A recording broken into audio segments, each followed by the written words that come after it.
After 2 years of learning behind Armando Bacot, Jalen Washington is about to be thrust into the limelight. Is he ready?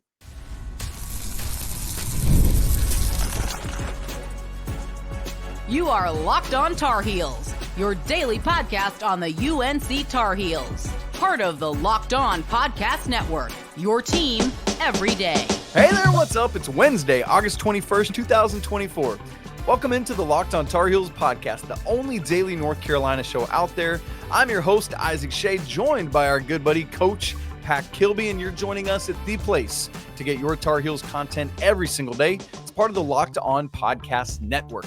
Thanks so much for making us your first listen or watch. And man, we want to send a special shout out to all the everydayers joining us and all the great members of the Locked On Tar Heels Discord community. This episode is brought to you by Game Time. Download the Game Time app, create an account, and use code LOCKEDONCollege for $20 off your first purchase. Terms apply. All right, on the show today, we are continuing our roster preview series ahead of the 2024-25 basketball season. We've worked our way all the way through the three freshmen. We've talked about all the sophomores, the transfer juniors, and today we shift our attention to the returning juniors. So that is Jalen Washington today. Next week, little Seth Trimble action. Boy, I'm so glad he came back to the Tar Heels. But Pat, we're going to talk all sorts of great stuff about Jalen Washington. He's been biding his time, paying his dues. Now it's his turn. We'll look at if he can really step up. We'll talk about strengths and weaknesses, make some bold predictions, all sorts of great conversations. Can he have a Tyler Zeller-esque jump in his production? But before we get to all of that, Pack, as we always do, would you give us a little bio blast on Mr. Jalen Washington? You bet. Yeah. So Jalen is originally from Gary, Indiana. Going to be a junior. Position, power forward, center, most likely at the 5 this year. Height 6'10", weight 230 pounds. Jersey number 13. Twitter handle Jalen_W13. Instagram is W_Jalen. So it's pretty simple. But it's not Pack on a 1 to 10. You know how we like it when it's just their name? We'd call that a 10. Let's call the most confusing thing a 1. Where would you rate this? It's probably a 6. Yeah. Just because especially on Instagram, the period before the underscore, that's a little tricky there. It's tricky. Very, very tricky. All right, keep going. All right, stats. Games played 37, games started 0, 8.3 minutes per game, 3.9 points per game, 2.6 rebounds, 0.2 assists, 0.4 turnovers per game, 0.6 blocks, 0.1 steals. Plus minus total for the year was plus 52. 2-point field goal percentage, 74.2%. That's ridiculous. Yeah, it is. Totals, 46 of 62 from the field on 1.7 attempts per game. 3-point field goal percentage was 53.3%. 8 of 15 total on 0.4 attempts per game. And from the free throw line is 64.3%, so that'll need to be a little better. 27 of 42 overall on 1.1 attempts per game. So, Pat, this Jalen Washington fella, you hear some of the averages or the counting, I guess more the counting stats, and it's like, all right, he didn't do much. But a lot of that is just, as you said, sample size and opportunity. The efficiency numbers are wild. These shooting numbers are wild. In fact, let me ask you, you gave us the 2-point percentage from last year and the 3-point percentage from last year. Let me ask you a trivia question here. And the person we're talking about today should be a dead giveaway as to the answer. Who has the highest single season field goal percentage in North Carolina Tar Heels history, minimum of 50 made field goals? Well, based on your hint, I'm going to guess Jalen Washington. That's absolutely right. Last year, Jalen Washington made 70.1% of his field goal attempts. The only player in Carolina history, minimum 50 made field goals to get over 70%. Second highest is Brendan Haywood from the 99-2000 season, 69.7%. Wow. That's bonkers. So here is the very big question. As the minutes increase this year, Will Jalen Washington be able to keep up the insanely high level of efficiency? Because it wasn't just the 70% from the field. He was 74% from two. He was 53.3% from three. But as you said, that 3-point percentage was just 8 out of 15, right? So as the efficiency increase, or excuse me, as the minutes increase, Pat Kilby, do you think that Jalen Washington can maintain that same level of efficiency? That's it's a tricky question because I think with our guard play, I think he's going to be more efficient than most of us expect, probably even including myself, because of what's around him. I think he's going to get some easier looks, maybe some drop-offs, some lob finishes around the rim, just the way that our guards are going to be able to attack and get downhill. But I also anticipate Jae'lyn to play more from the perimeter than we've had a post player play in quite a while, or ever maybe. So I think we're going to see his like mid-range attempts go up, his 3-point attempts go up, which obviously means there's a lot more room for error there, and we could see some of those percentages go down, making him less efficient. So I'm possibly making him less efficient. I guess my wheels are turning now. If he shoots 33% from the 3-point line, that's as efficient as 50% from the two. So, if he really stretches the floor well and is consistent, then I guess there's a chance that he could be as efficient scoring wise on, when you look at points per possession and things like that. An effective field goal percentage. Yeah, exactly. Yeah. And so, but there's a lot more room for error with that too. And so that'll be really interesting to see. And just the minutes played is going to go up, obviously. So the wear and tear, the banging around, are those things going to take a toll on him? That's right. He has been injury prone in the past. Hopefully we can avoid that, but those are real concerns. So I think it's a real divisive issue for sure. A lot of people are thinking, he's going to be really good, and a lot of us have a lot of doubts. The truth is probably somewhere in the middle. I think he's going to be a good player for us. But can he be that efficient? That's going to be tough to follow up. That's all well said. And it's not even just all the numbers that I had previously stated. His offensive rebounding percentage was higher last year than Armando Bacot.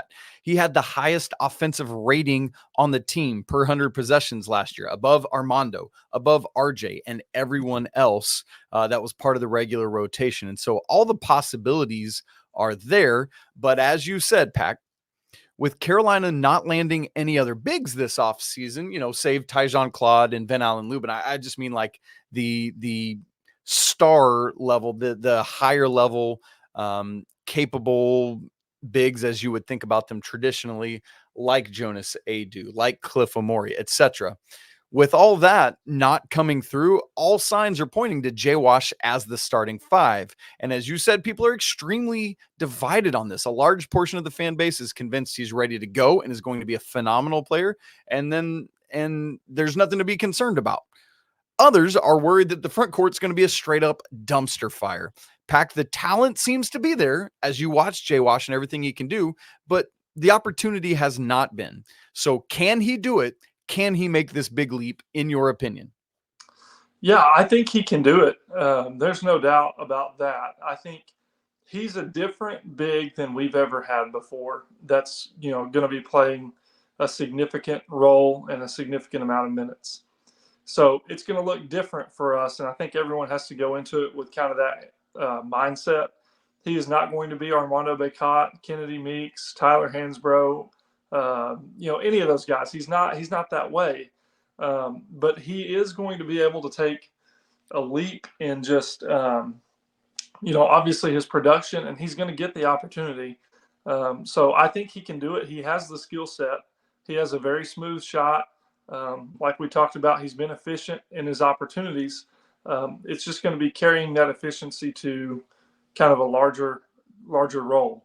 And so that creates a lot of question marks. But, he's had 2 years in the system, and he's been healthy for 2 straight years now for the most part. So now it's going to be about, can you make that leap? Can you stay healthy? Can you prove to everyone else that you are capable of taking on that 5 role and being the primary dude down low for the Tar Heels. And I do think he's capable of that. Okay. Well, we'll have to see it. And my thought with it, Pack, is even if the efficiency comes down somewhat, with though, like, you'll take that as the numbers, the minutes, the opportunities go up, even if efficiency doesn't reach what it did last year, which was insane levels of numbers. Like, if his field goal percentage went from 70 to heck 65%, that would still be in the top 5 single season field goal percentages in Carolina history. My man, that's insane. So I want to ask Pack more about some of this. What are some of JWash's strengths, weaknesses? Or is there a level at which we doubt the JWash as the starter in the front court because of how different he is than what we're used to? We're going to get to all of that conversation in just a second. Right after I tell you about Game Time, going to live events is the absolute best, whether it's music or theater or comedy.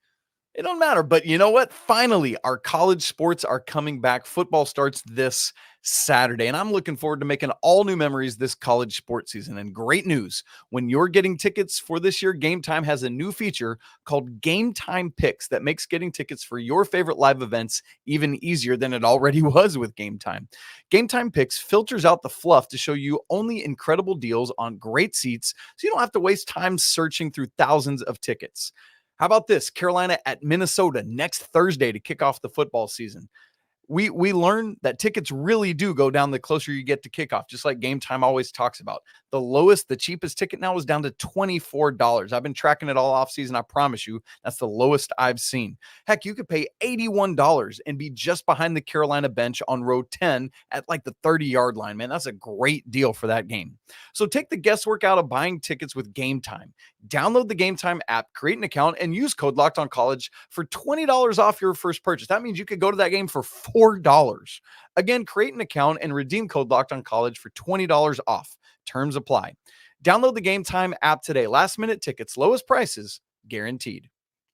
This episode is also brought to you by our good friends at FanDuel. You've heard us talk a lot about FanDuel, America's #1 sports book. And usually this summer, I've been filling you in on a boost or a bonus that you could get from FanDuel. Well, I got something different for you today, because now through September 22nd, all FanDuel customers can bet $5 and get a 3-week free trial of NFL Sunday Ticket from YouTube and YouTube TV. And then with the YouTube TV base plan, you'll be able to watch every regular season Sunday afternoon out-of-market game. All you need is a Google account and a current form of payment, and you can cancel anytime. FanDuel already has ACC football championship game odds. FSU leads the way at plus 290, Clemson plus 360, all the way down to Carolina at plus 3,600. That's long odds. But if you really believe in the Tar Heels, go ahead and get in on that action or anything else. And to do so, you just visit FanDuel.com/lockedon to download America's #1 sportsbook. We're talking Jalen Washington today on the show, projected by many to be Carolina's starting 5 this season. And I think if you rewound the tape to April or so, you would not have probably guessed that would be the case. But here we are in late August. So, Pat, you started to in our conversation in segment 1. And so I want to ask you a little more directly about this. Jalen Washington, as you said, is quite a different big than almost every other big Carolina has had, certainly Armando Bacot, for the last 5 years. Is there a level at which you think that, so many people in the Carolina fan base or around the country doubt Jalen Washington as Carolina's starting 5 because he's so different than what the Tar Heel fan base has seen? Maybe not other programs who've utilized players like him as their starting 5, but specifically Carolina. Do you agree that there is a level of something to that? Yeah, there's definitely something to it, especially when you look at our team and how guard heavy we are and small. I think it's like everyone would have felt more comfortable if we had a true prototypical big, because one of the staples to Carolina basketball has been rebounding, right? And now not having that and having more of a stretch 5 and someone that can really play the perimeter out there, it's like, okay, are we going to what are we going to sacrifice defensively? What are we going to sacrifice on the glass? And so that different style of play, I think, has us all kind of questioning what's that going to look like. And then there's, offensively, we're used to having someone especially like Armando, that would just run the floor, bury their defender, post up. We can get post touches early. I just don't know that we're going to see as much of that anymore. So the question becomes, what is our break going to look like? Not that he's not going to be rim running, but if he doesn't get it in transition, I don't think we're going to force feed it down there to him like we did with Armando. And so there's just a lot of questions because we don't know what that looks like in Hubert Davis's system with a stretch five out there. Yeah. And I think it's reasonable to have those questions for sure. And hopefully we'll get we definitely will get some answers early, because we'll be playing in Kansas on the road. That's going to be a tough environment, and we're going to find out what we're really made of. Yeah. So I think that's a moment for us to say then that all of us, you and me included, need to just kind of be open our brains and our minds to perhaps flip the paradigm of what we're used to with a North Carolina basketball team, stylistically, schematically, whatever you want to call it, and knowing that this could look very different with 5 guys around the perimeter at times, with 4 around 1, whatever that might look like. It could be very different. That said, Pack, let's talk a little bit about strengths and weaknesses with JWash. As you look at him and his game, his body, all of that, what would you say are the biggest and most important strengths to his game? Well, I think, we've touched on it already, but a strength is his ability to shoot the basketball. That's kind of what makes JWash in my mind, is the smooth jumper that he has, the way he can face up at that 15 to 18 foot mark and knock down those jumpers. He's been efficient around the rim. He shoots the 3-point ball really well.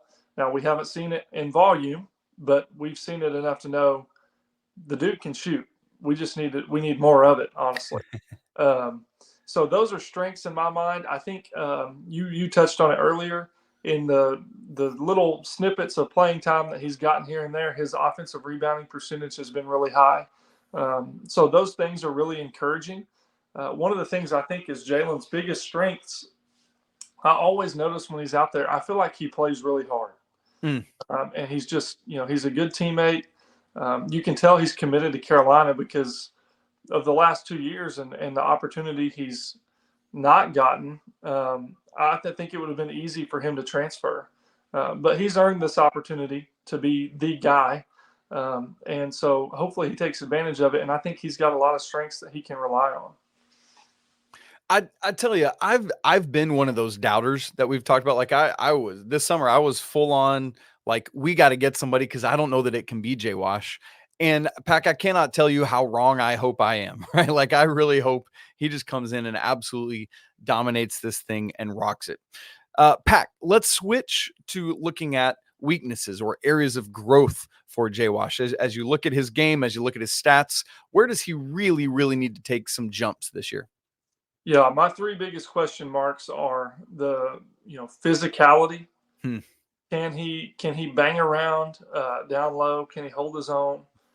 How well is he going to rebound? Defensively, in particular, offensive rebounding, I think he's going to have opportunity. But the defensive rebounding is going to be crucial. And then lastly, can he stay healthy?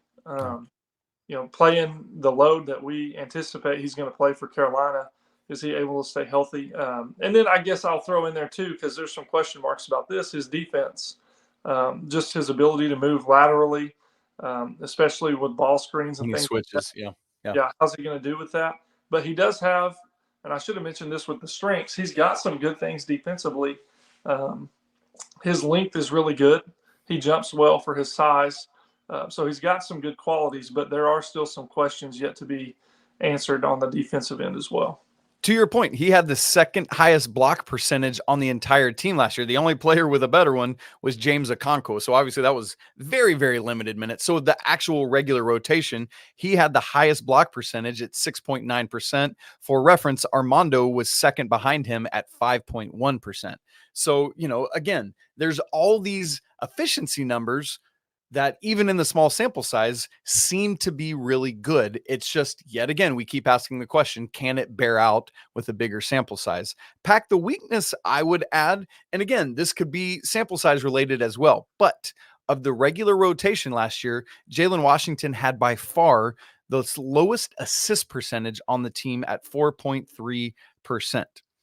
And that's something that if he's going to be the starting five, I know that, did you see that video of the summer work from JWash that the Carolina social media put out? It was a great look from Elliot, just kind of a wraparound down at the baseline to JWash for a dunk. And so there's going to be a lot of that when you don't want him to pass, but there are going to be moments when he's going to need to be able to be a facilitator, skip a pass across the lane or whatever it is. And so I would just like to see a little bit more of that from him, because this is a team that I expect, because of the guard heaviness, man, to be able to move the ball really well. And so he's going to have to be a critical key part of that. So I'm going to keep my eyes on that one. Now, Pat, we've got some bold predictions we need to make. I want to ask you if Mr. Jalen Washington could maybe take a Tyler Zeller-esque jump this season. And I also want to ask this question: what is the ideal number of threes for Jalen Washington this year? We'll get to all of that coming up in just a second. Right after I tell you about Ibotta. Look, the summer's almost over, and lots of folks are still planning to take that end of summer vacation, but they're dreading the cost because prices are so high on everything these days. Good news: with Ibotta, you get cash back on all of your purchases so that you can spend more time making memories this summer and less time dreaming about them. Ibotta is a free app that lets you earn cash back every time you shop. You can earn on hundreds of items, from groceries to beauty supplies, even toys. So you can make sure you're beating inflation no matter what it is you're purchasing. How about this, Pack? The average Ibotta user earns $256 a year. That could cover the cost of an entire shopping trip, that flight you've been eyeing, or maybe that fancy dinner out that you've been craving. So it's time you joined the over 50 million users who use Ibotta to earn cash back every time they shop. Right now, Ibotta is offering our listeners $5 just for trying it out. Use code LOCKEDONCollege when you register to make that happen. Just go to the App Store or Google Play Store and download the free Ibotta app to start earning cash back. And again, use code LOCKEDONCollege. That's IBOTTA in the Google Play or App Store. And don't forget to use code LOCKEDONCollege. Pack, I want to ask you about Tyler Zeller and the jumps that he made. His freshman year, I know he was hurt, but averaged 7.8 minutes a game, scored 3.1 points, 2 rebounds a game. Made a jump his sophomore year as the minutes increased to 17 minutes a game, 9.3 points, 4.6 rebounds. And then there was this massive jump to his junior year where he averaged 15.8 points, 7.2 rebounds, 28 minutes a game, started 35 games, played in 37. I know it's a lot to ask because that very next year he was the ACC player of the year, but he had a great point guard that we've all compared Elliot Cadeau to by the name of Kendall Marshall. Is there a world in which Jalen Washington could make something even remotely close to a Tyler Zeller jump this year, or is that too much to ask? Yeah, I think Jae'lyn can definitely make that type of jump. Obviously, it kind of goes back to what I was talking about earlier. He's had 2 years of experience in the system, and now he's going to be asked to make that leap forward in his junior year. Now, will he be Tyler Zeller? I don't know, but I think he has the possibility to make that type of jump and average, anywhere from 13 to 15 points per game and somewhere to 8 to 10 rebounds per game. I think he's going to be on the court enough, and I think he has the ability to do those things. To me, it's just going to be a matter of him, proving that he can bang with the big guys and that he can stay healthy. But yeah, I definitely think he can make that type of jump. Yeah, that's such a good point, and something we have. You mentioned it earlier, but we really haven't dived into much. Just like, how will he fare against like a DJ Burns type player? And I know he's not at NC State anymore, but that's the kind of player we're worried about, who could just bully JWash.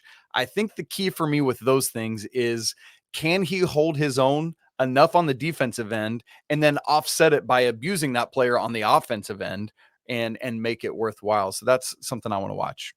Peck, we've talked so much. Obviously, Hubert Davis has talked so much about the great shooter that Jalen Washington is. His freshman year, 0 of 7 from 3. Obviously, not many attempts. Last year, he was 8 of 15 from 3. Not many attempts, but obviously made a high percentage, over 50% of them.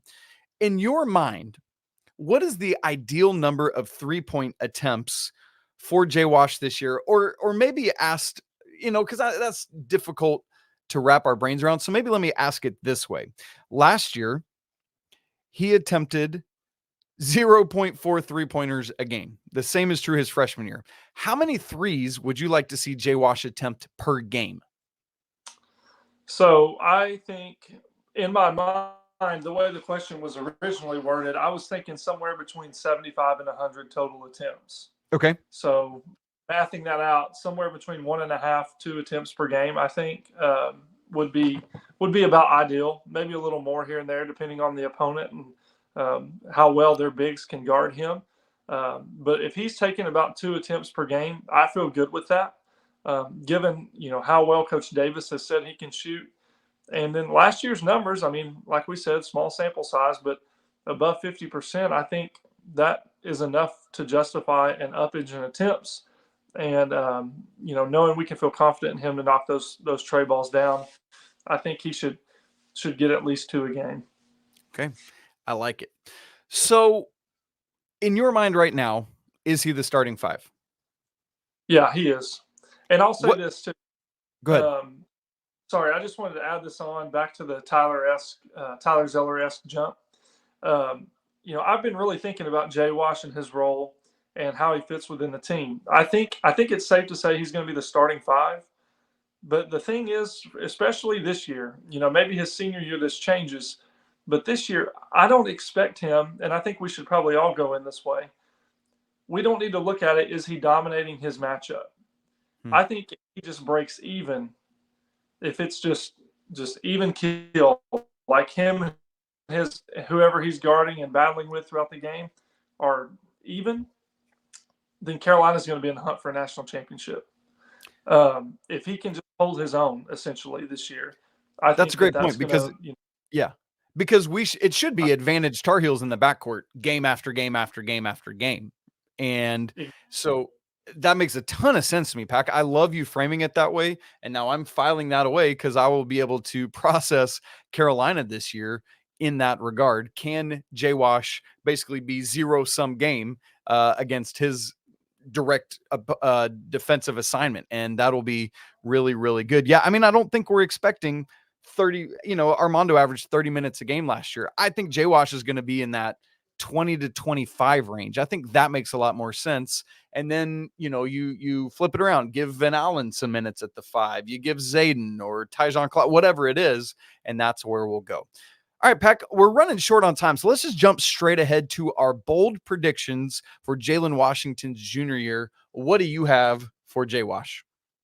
I think that Jalen Washington is going to finish second team All ACC this year.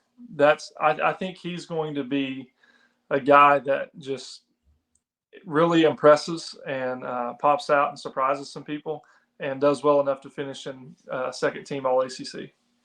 That's a great bold prediction because that probably is further out than I would guess. And that makes it good bold prediction because there's supposed to be things that should not actually happen. So I love that, Pack. And I'm with you, man. If he could hit that, boy, that would be incredible. My bold prediction for JWash is 15 points and 8 rebounds a game, his average for the season. Again, that would be a massive leap from last year what were his numbers last year? 3.9 points per game and 2.6 rebounds a game. But again, remember, folks, that was based on lack of opportunity, just averaging 8.3 minutes a game. So you take that up to 25 minutes a game, and it's actually not all that wildly crazy to think that he could get 15 and 8 as Carolina's starting center. So, but still a bold prediction because it's not the likeliest outcome to happen. We'd love to hear your bold predictions for JWash this season. What do you think is going to happen? And let us know about that. Pack, before we get out of here, anything else you haven't said about JWash that you want to get in on this roster preview series? No, I think the main thing is just kind of I would encourage everybody to take like a wait and see approach with JWash. It's going to be a brand new role for him. He's going to be asked to do a lot. And what he looks like in November, I don't think is going to be what he looks like in January and February. So if we give him a little bit of time, I think he's going to end up being a really good fit and prove to people just how valuable his skill set can be for us. That's a great word and a good thing for us to get out on. If you haven't subscribed to Locked On Tar Heels on video and audio, make sure you do that so you don't miss a single second of the show as we get ready for football season and then motor on in to basketball season. If you haven't joined the Locked On Tar Heels Discord, man, we would love to have you in there. It's free to join, and the link is in the show notes. Come for the Tar Heels, stay for the community. Pack and I want to remind you that it's always a great day to be a Tar Heel. We'll be right back with you tomorrow, but until then, peace.